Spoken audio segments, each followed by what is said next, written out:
Hi, Rob B here with Rob D, and yes, this is the Property Podcast. This week, we invite two talented, wonderful youngsters onto the show to take us through a subject that is so important: research. It seems these guys really do know what they're talking about.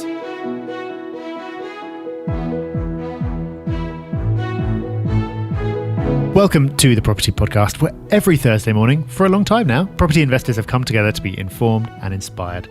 Today, we have got a timeless episode for you on the topic of how to research a property investment. It's absolutely fundamental. It's at the core of everything you do in property, but still, we see people getting it wrong all the time. So this week, we're going to give you a framework to follow. This week's news story comes from the website thenegotiator.co.uk, and the headline reads, UK property market on hold. It's a really interesting article.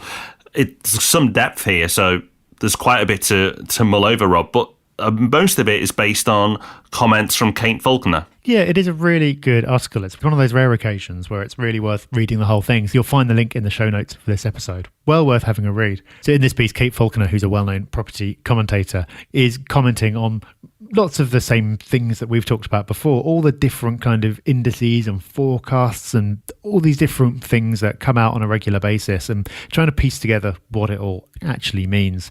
What's worth unpacking a little bit is that right in the intro, it says year-on-year demand in the UK has fallen by 19% as buyers hold off on making any decisions in the light of the current political climate. That's definitely true. We've talked about that on episodes in the past about how most people are holding off if they can, not making any decisions unless they need to, and that can create an opportunity for investors. But what I think is interesting is I've had a few conversations over the last couple of weeks, and it becomes clear that in certain parts of the market, there is still really intense competition. The regular investors are still very much buying.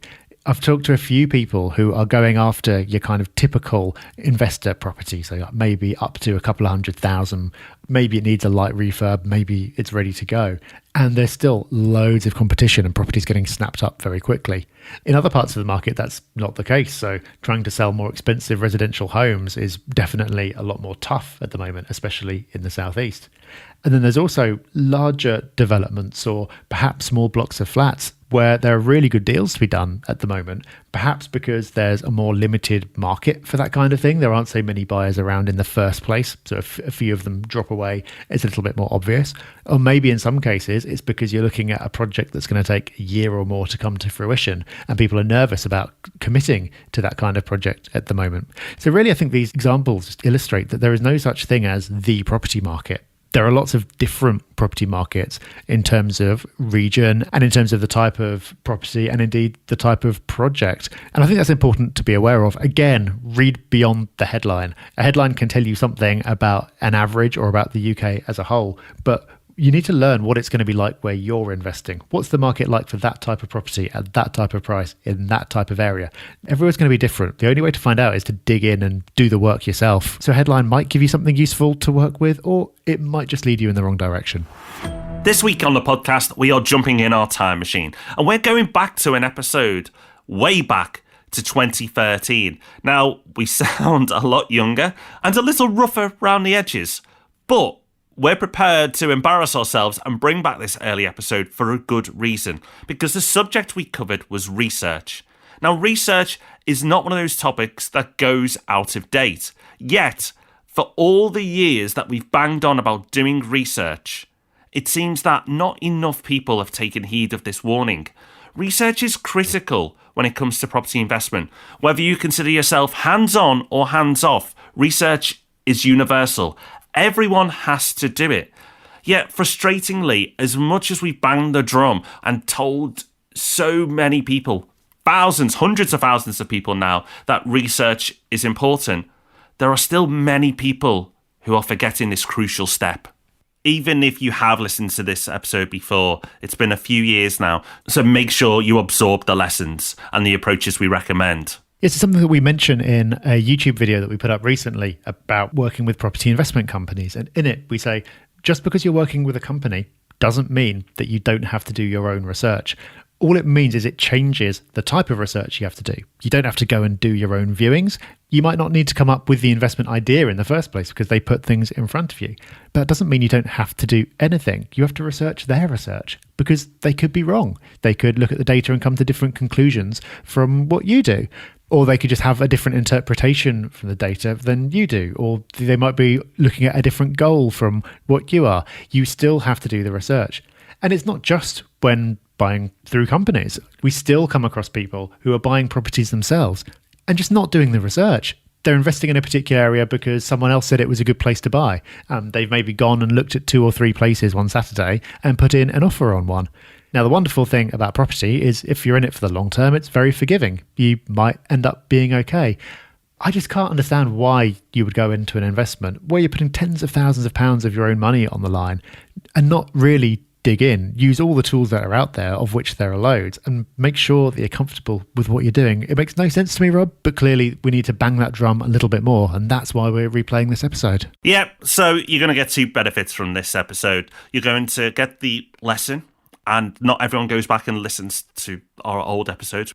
And the other thing is you can enjoy a younger Rob and Rob listening to us when the podcast world was just opening up to us and we were only 30 episodes in. Oh, how we seemed so happy back then, Rob.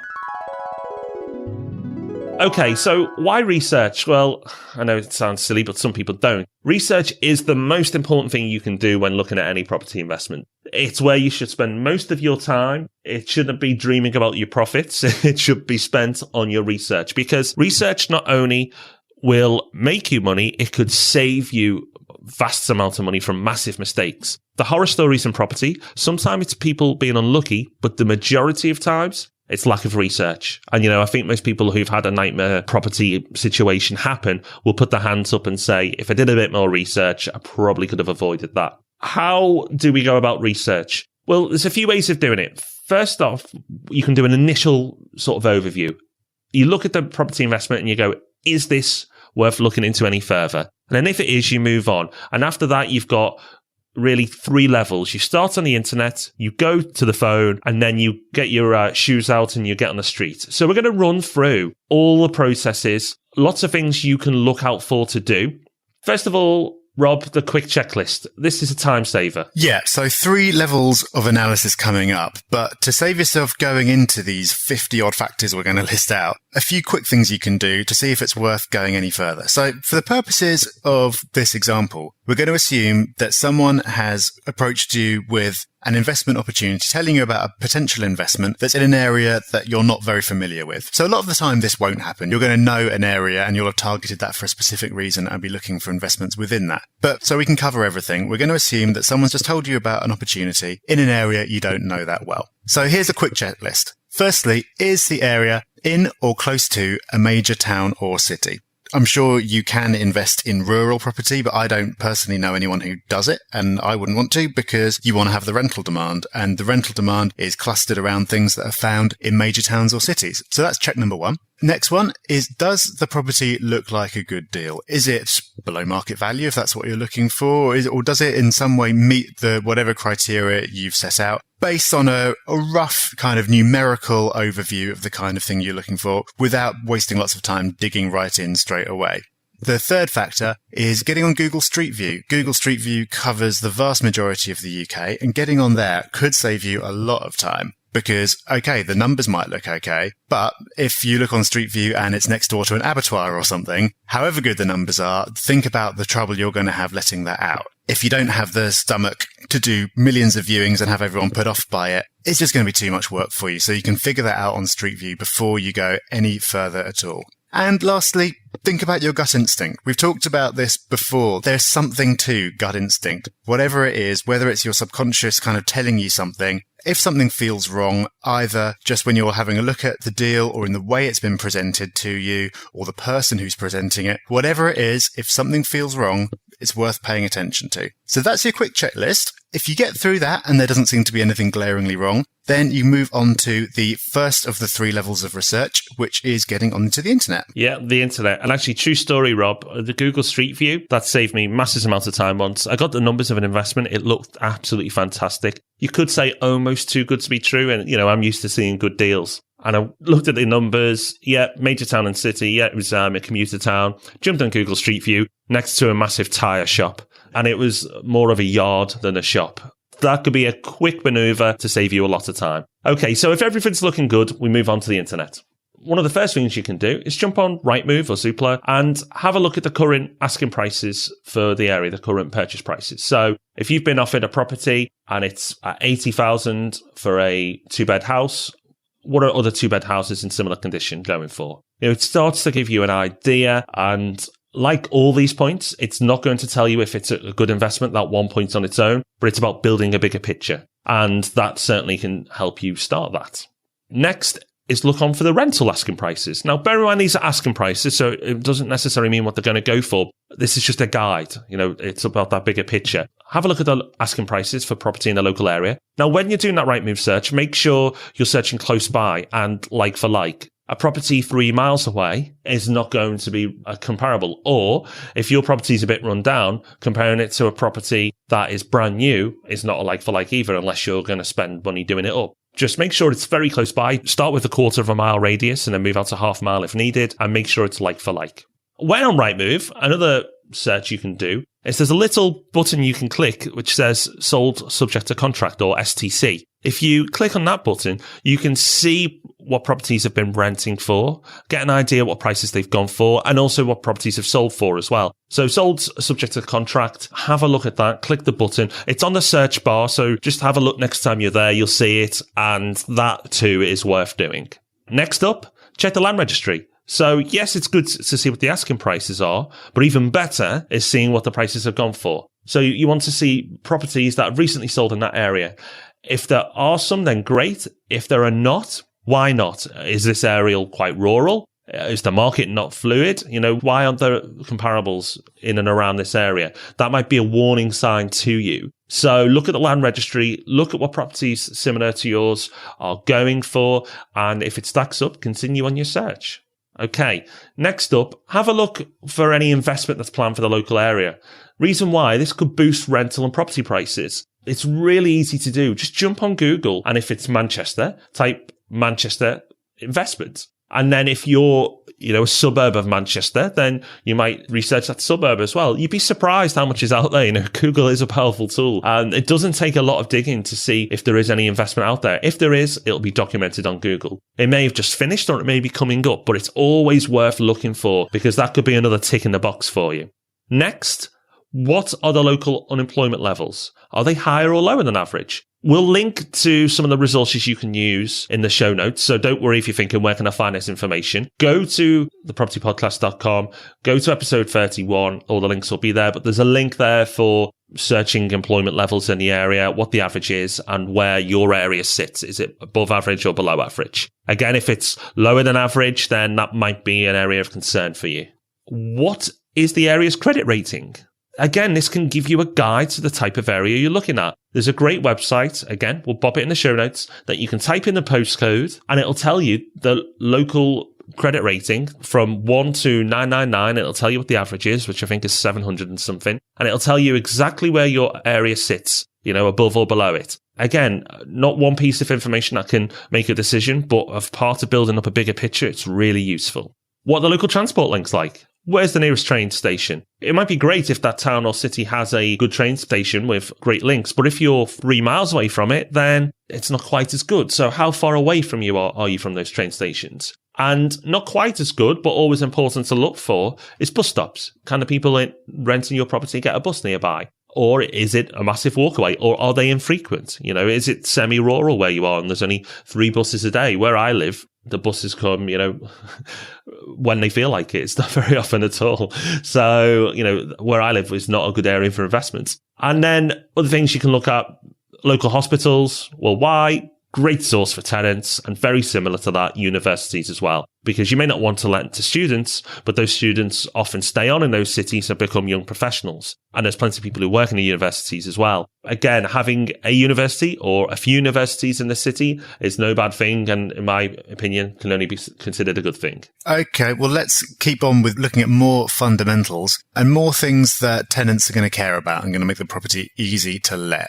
First of all, big one, primary and secondary schools. We've talked about this before. Schools are really important to families. And if you get tenants who've got kids in a local school, they're very likely to stay for a good few years. And that's what you want. You want good long-term tenants, which are going to minimize your voids. So schools are really important. Also, more kind of seemingly mundane things like how far is it to the local convenience store? If you're going to have to walk for 15 minutes to get a pint of milk, that's going to get annoying. Little things like that tenants are going to care about. And then bigger than that, local supermarket. Is there a supermarket nearby? If it's walkable and you can walk home with your bags, then fantastic. If not, then is it on one of the transport routes that we talked about earlier? Because not everyone's as efficient as you, Rob. They don't do, weekly scheduled online shops. So I know you're very systemized when it comes to these things, and very impressively so, I might add. But some people do like to walk to the supermarket still. It's true. I mean, they are wrong to do so. They're wasting lots of their time. But until everyone listens to me,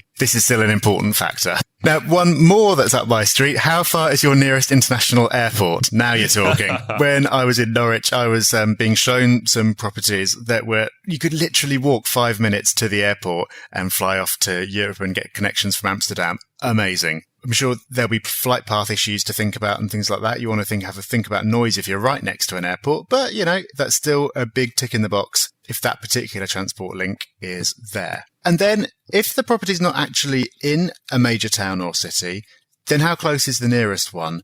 If you're looking at commutes, what's the travel time to that nearest town or city where those jobs and the major shops are going to be? Google Maps is actually great for this. They're adding new transport links all the time. So if you put in name of suburb to name of major city, then there's a good chance that in parts of the UK, it'll be able to pull up all the transport links for you already and tell you the public transport routes. If not, you'll be able to figure it out for yourself pretty easily. So combine that with how far the property is from the station or the bus stop or whatever to figure out how commutable it's going to be. That is a lot of the factors to do with the area. Then moving on to the property itself. What size is the property you're looking at? How does it compare to others in the market? How big are the bedrooms? How many receptions? Things like that. Parking, another really big one in most parts of the UK. Is there off-road parking? Is there on-road parking? If there's no parking and there are double yellow lines outside, that is going to be a real bugbear for people, and you might find it less lettable than a very similar property a street away where they can park right outside or on a driveway. Then getting into the real nitty-gritty. Is the property freehold or leasehold? This should be listed on Rightmove. If not, you should be able to tell. The whole thing about flats are leasehold and houses are freehold, not always true. I was reading a story the other day about someone who discovered that their house was leasehold and they had no idea until they were just about to exchange on it. If it is leasehold, how much is the ground rent and how much is the service charge? These are things that agents are really bad at knowing typically. You might have to do a bit of digging and find that out for yourself. When you get to know an area, you'll kind of get ideas and you'll be able to estimate things like that. But before you go too far, you'll want to find out those numbers and plug them into your calculations. Also, will you need to spend money on the property to get it into a lettable condition? And when was it last renovated? When were the electrics and the heating done and things like that? As we're sort of still on the internet at this point, you're not going to be able to know all of this necessarily, but you can tell a heck of a lot from a photo. So you can see if it looks tired and it's all 70s decor, maybe the electrics haven't been done since then and it's going to need a rewire. Or you can tell that it's been brand new and refurbished. All it's going to need is a bit of furniture or something. You can tell quite a lot from photos. Also, going outside, the garden. Are your tenants going to be willing to look after a large garden, or is there no garden at all and that's going to put off families who want somewhere for the kids to play? That's a factor as well. And then can you add value to the property? If that's something that's part of your strategy, you can take a look at the floor plans often and look at Street View and kind of figure out if there might be scope for an extension or some other way of adding value so you can force that capital appreciation. And then, Rob, properties that are new build, I'd like to get your opinion on because there are certain certificates that you can ask for as well. What you really want is NHBC certificates, which actually has the majority of the market share. Actually, met Neil recently. Hello, Neil. He works for the HBC. He came in to see me at RMP. So side note there. Sorry, Rob. And he was telling me some interesting things about the NHBC, how things are growing there and real sign of the property market. But NHBC is the big one. NHBC will guarantee the build quality of a development for up to 10 years. The first 2 years is covered by the developer and the remaining 8 is by the insurance the NHBC supply. The reason why it's really good is they go in and inspect the properties, because if they're going to put, a guarantee on it for 10 years, they go in and inspect them and say, okay, let's have a look at this, how's the electrics, water, build quality, etc., and then they'll sign it off. So I used to work for a developer as well. That's how I started in property. And we used to have the LHBC inspectors come round. And then, of course, there are equivalents as well. There are others out there who will offer a guarantee. Companies like Zurich, I think Premier as well. But an HBC is the big one that most people know. Okay. So that's a whole lot of factors that you can find out the answers to just by being on the internet. Don't have to talk to anyone or anything. But having satisfied yourself with all of those you want to, what's the next step? Okay, so next level up, it's all looking good. Move to the phone. And really, most of the conversations are going to be with a letting agent and an estate agent. So the type of things you want to be doing. Well, first of all, mystery shop your local letting agent. One we've said before, and probably one letting agents hate us telling you to do. But ring them up and see, first of all, ring them up, mystery shop them as a potential tenant. So if you're looking at a 2-bed house, ring up saying you're looking at a 2-bed house. First of all, how do they treat you? Are they on the ball? Are they friendly? Are they, keen to get you in to show you the property, all the type of things you would want if they were speaking to potential tenants? And secondly, what are they saying? What price level are they telling you? Are they telling you maybe $500 a month?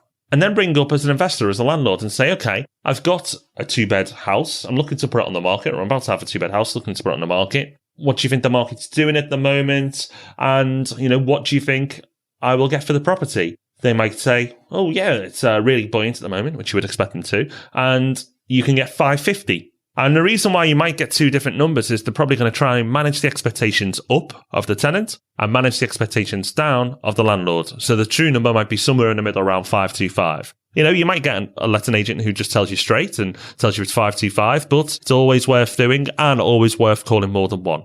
Ask them if the property is not let, how long do they think it's taking? What's the market doing at the moment? How quick do they think a turnaround will take? And say to them, if they give you that 550 number, say, okay, that's great. That might be top rent. But if I want this let in 2 weeks, what would I need to put it on for?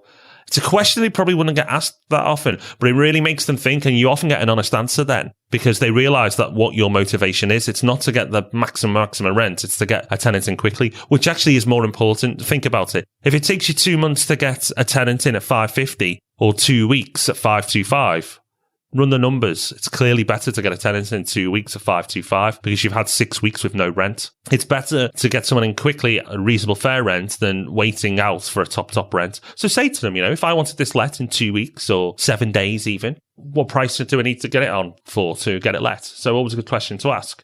Now, if the property's already let, this one for the estate agents, if you're buying it from an estate agent, I know there's property companies and other things you can do. Ask them how long they've lived there. And are they good payers? Are they up to date with their payments? They might not be. And, the estate agent or the property investment company might not tell you because that might make the investment look less desirable. So ask the question. Make sure you know the answer. Don't just assume. If it's not let, ask the letting agents what type of tenants they expect to be renting to. You may see it as professionals, but they may see it as students. Don't just assume. Get an expert's opinion. And then ask them, will you need to get the property furnished to get it let? Always try to go unfurnished, but if that market dictates that furnished property is required, then go down that route. And if it does, add that cost to your cash flow. So that's a list of things you can start to ask when you get on the phone. And asking those questions will give you, based on all the internet research you've done, will give you a far better idea. But finally is the visit. So, you can do all the internet research and do all the phone, but finally, either have someone visit it for you, which I do. I have someone in my team visit it for you, or if it's one of my clients, we visit it for them, or you may want to visit yourself as well. But there are things to do when you get there, Rob. Yeah, so the visit is non-negotiable, really. If you can't make it, if you're abroad or something, then if you've got someone, as Rob says, that you completely trust and who understands exactly what you're looking for, maybe that can take your place. But if possible, always best to be there and actually walk the streets around the property in question. The key thing here is to be walking around, putting yourself in the headspace of a potential tenant. As you're walking around, try actually walking the route to the nearest train station. You might not have realised that it's up a really gigantic hill, and that's going to put off certain types of tenant, maybe people with young kids. walk that route and see what it's like. If you do it at night, is it scary? Actually walk the route and see. And just as you walk around the streets at different times of day or night, you'll pick up things that no amount of research will ever be able to tell you just from doing desktop research. You'll really get a vibe about the kind of people who live there, about what the local economy is doing. You'll pick up on all these little signs, see what shops are there, see what shops are vacant, see what seems to be flourishing, and just kind of walk around as if you're a tenant and just think, how would this be if I lived here? And then, of course, there's visiting the property itself, because agents aren't allowed to make property photos on Rightmove or wherever misleading, but you still can't properly get to know what a property is like without visiting yourself. You won't be able to tell whether a bedroom necessarily feels pokey or spacious or whatever. Visit that property, see what it feels like, see what the layout's like, and have a really good poke around and see if there's anything that you can uncover that you should be worried about. Like Rob said, you don't have to be doing that yourself. You can have someone you trust to do that as long as you discuss beforehand exactly what it is that you're looking for. So that is the final part. It's a non-negotiable part, but a lot of the job you've been able to do before you have to do that far. So hopefully you're only going out on visits to things that are pretty hot prospects already based on everything you've done so far. If you've done everything right before, this shouldn't be time wasted. This should be validating everything you've said. One to add in there, if the property's already let and you can't get in, you have to trust the person you're getting this from. So if you're getting this from an estate agent you have zero relationship with and you can't get in because the property's let, it's a warning sign. It's one just to be wary of. It's easier if it's a new build, because then really, unless the tenant's gone absolutely crazy and trust the place, then, you can see a new build will still be a new build, or nearly new. But if it's an older property and it's tenanted, then you really do need to get in and try and see it. And if they tell you you can't and you have no relationship with the person you're dealing with, then 9 times out of 10, you're probably going to be walking away unless you can put into your cash flow that it may need a lot of work on the property. Don't assume that it's going to be ready to let straight away. Okay, so to wrap it up then, as we said at the start, research rather than location. You're looking at the location, but you're also looking at a lot of other things as well. We've just listed nigh on 50 things that you can look at, the majority of which you don't have to even leave your desk to do, and so you shouldn't be wasting any time by the time you actually go out to take a look. But, of course, we've listed about 50 things. Are you going to be able to put a tick into every single box? Realistically, probably not. You're not going to find that amazing property that is in the perfect location. It's the perfect layout. It's got everything you're looking for. There is no perfect investment. You've got to take action. You've got to actually buy something if you want to be a property investor, rather than sitting there waiting for the absolute ideal thing to come along. But you'll kind of come to your own decisions about which of these factors you think are most important and put different weight on different factors. You're not going to find a property that's next door to a university and a hospital and a school, and there are no factories within miles. Oh, and a station, of course. It's just not going to happen. So you're going to be thinking about the type of tenant that you want to attract and kind of putting weight on different factors depending on that. Don't wait for something to be absolutely perfect, but if you've at least kind of gone down the checklist and considered all these things, you won't find at the end that there's some kind of real howler that you've made, that something that looks great on paper is actually going to be a nightmare for you in years to come because of something you forgot. Well, we might have aged a bit, but the information really hasn't. The need to do your research doesn't change, and everything that we talked through in this episode still absolutely applies. Having that initial first filter, doing your online research, getting on the phone and speaking to people in that area, and ultimately, unless you're outsourcing this part of the process, visiting in person and seeing what's really going on. So important. So make sure you are doing your research. Don't make us drag this episode out again in another few years' time. So that's us done for this week. We will, of course, be back with the Property Podcast next Thursday, where we're going to be joined by a very special guest. So you will not want to miss that one. But before then, we'll see you for Ask Rob and Rob back here on Tuesday. Until then, have a great week. Bye-bye. Bye-bye.